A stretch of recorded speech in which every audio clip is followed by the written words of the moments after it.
नया नोहर बहानी कनिया देखल बाबे ना रहिया बाबे अन्हारे हम जायब भुलाई जनी छोड़ाही बहिया ऐसे चलबू जाती ठमा कठमा के काया जग के बेरा पीत जाई हो रौरा बानी चैन सो हम बहानी लेडीज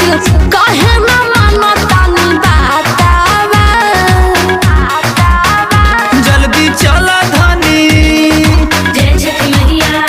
जल्दी चला धनी छठी माई के घाटवा आ गइल बा सूरज देव के रथवा जल्दी चलो धनी छठी माई के घाटवा आ गइल बा सूरज देव के रथवा जय छठी मैया जय छठी मैया जय छठी मैया जय छठी मैया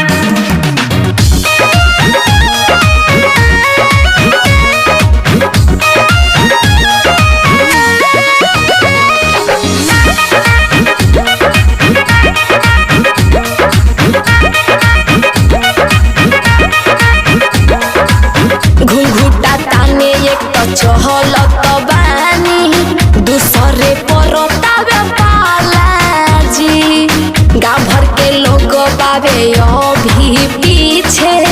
करीना राहुल रस खालाजी बरसा बीततावे देखा भोर हरिया सगा रोयन जोर हो गइल कमलेश में दर्दी रौरा जन खबराई ई हमें से जोड़ी तुम हाथावा जल्दी चला धनी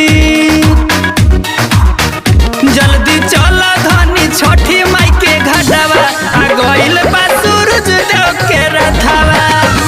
जल्दी चलो धनी छठी माई